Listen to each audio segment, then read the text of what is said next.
Hello everyone, on today's Daz3d tutorial, I'm going to show you how to use HDRI lighting and backdrops in your scenes. If you're unfamiliar with HDR or HDRI photography, I'll go ahead and give a brief overview, but if you don't really care about the methods behind it, you can skip past this part. I'll put a time code at the bottom so you'll know where to skip to. So HDR or HDRI stands for High Dynamic Range or High Dynamic Range Images or image.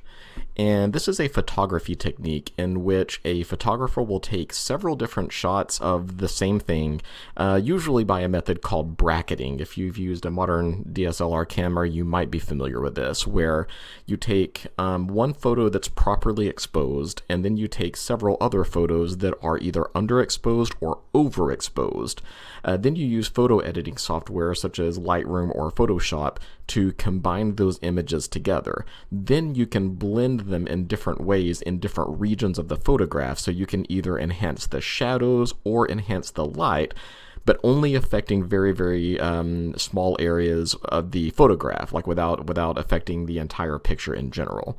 And you can also use that to get some really dramatic effects that are really cool. So if you have an interest in that, check out a photographer named Trey Ratcliffe. He kind of popularized HDR photography, especially when used to the extreme. So definitely check his stuff out. It's really interesting. But we can actually use HDR in Daz as well, both for lighting as well as for backdrops. So what we're going to do is we're going to use an HDR photograph to create a backdrop and lighting for our scene. So one cool thing about this is it's a very quick way to put a background in your image, and it also takes care of lighting for you, so you don't have that to worry about. And again, it's just going to create kind of a dome over our image with the backdrop painted on it, and the lights are part of it. So you can either do it with just the lights, or you can do the light and dome together. So I'm going to show you a couple of different things that you can do with this. So right now we have our figure dropped into an empty scene. So she's dressed, all of our textures are there. If you need to know how to do that, you can check out my earlier video on how to create and save a character preset. I'll post a link to that at the top as well as in the video description below. And the next thing we're going to do is check out a couple of settings. So we're first going to go to render settings, and you want to check under auto headlamp. You can either turn the headlamp on the camera off manually, or you can do it over here. Just go to never, and then it'll never use the headlamp. And right now I've already got my camera in the scene, and we're actually looking through it right now. We're not using perspective view, we are using the camera. Alright, and the next thing that we're going to do is go ahead and put in our HDRI image. And there are, excuse me, there are a couple of different ways that we can do that. So the next thing we have to do is go down to the environment section.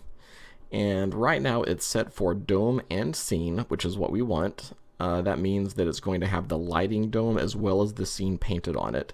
And dome mode is infinite sphere. We're going to go ahead and leave that on. And draw dome, we're going to change that to on. So that way it's actually going to have the backdrop painted on the dome. So there are a couple of different ways that you can get your HDRI image background on here, or the dome. The first is to go to under environment map and select this. And you might have to go to, you can go to browse and manually select it. However, I don't like doing that. So instead we're gonna do it the easy way. And I'm going to go to up here under the presets tab, and then under render settings.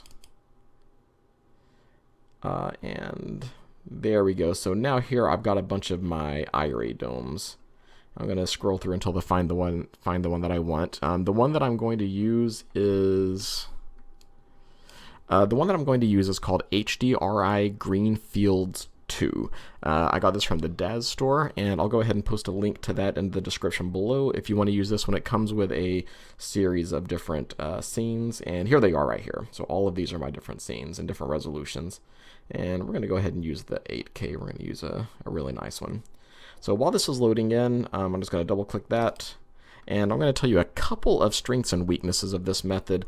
The strength is that you're basically rendering an image that already exists. So the lighting geometry and everything, we don't have to worry about that in the scene, just on the actual character.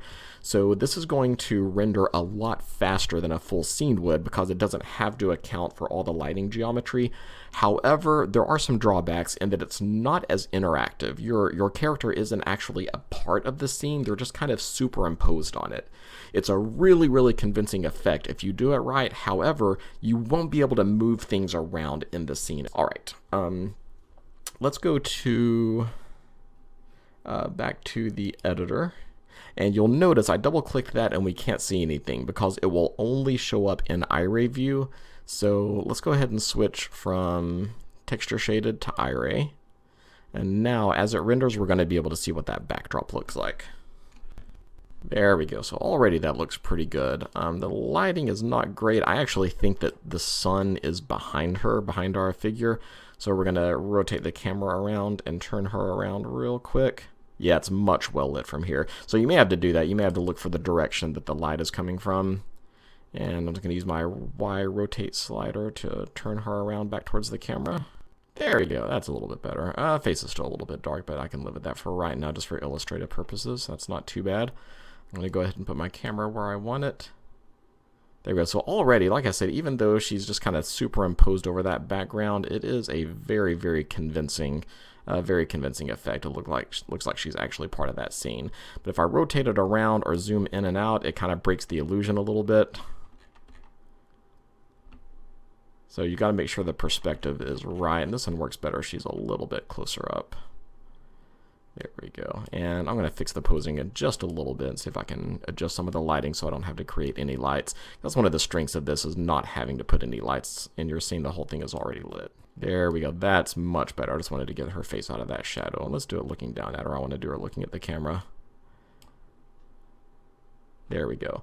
So as I said before, you can use this as the backdrop as well as the lighting, or just the lighting. So I'll show you how to do that real quick. If we go back to environment, and if we select under draw dome, if we turn that to off, now that dome disappears, but the lighting is still the same. And then we can just toggle that on and off whatever we want. So if you wanted to use it just for the lighting preset, you can easily do that. All right, and the only other thing is that if you want the lighting a little bit brighter or a little bit darker, we don't have quite as much control. However, we can use our exposure controls to take care of that. I think I'm going to do a video in the near future that's a deeper dive over the different camera controls. But if you want just a really quick and dirty way to do it, you can just adjust the exposure value. So if it's a little bit too dark, we can just bump that up a little bit. The one notch might be a little bit too much, but we'll try to see what it looks like. Oh, I'm sorry, wrong way. I forgot. Up goes darker and then down is brighter. There we go. A little bit too much. Let's shoot the gap there. Let's do 12.5. There you go. I like that. So that looks like a really nice kind of sunny day sort of figure. There we go. And as far as my other render settings, I'm doing this at 1440p resolution. It's 2560 by 1440. New window, and let's just go ahead and we'll do this render and see what it looks like. There we go. That is our finished render. So not too bad. If I were to go back, I might just try to get rid of that neck shadow a little bit, but I'm generally pretty happy with it. And again, it's a pretty convincing effect. Might be able to fix the perspective just a little. But again, yeah, not too bad at all. And this rendered blazingly fast. Like I said earlier, these tend to render quite a bit faster than regular ones because it doesn't have to account for all the geometry in the background. This rendered in about 1 minute and 10 seconds. So if that was an actual scene that I had rendered her in, that probably would have taken minimum an hour or two because of the complicated geometry with the grass and the flowers. But yeah, not bad at all. So be sure to hit the like button. If you're new here, subscribe and hit the notification bell if you haven't done that yet. And that'll do us. If you have any requests for other content you want me to cover, be sure to leave me a comment below, and I'll see about doing that. Thanks for watching, and we'll see you in the next one. Goodbye.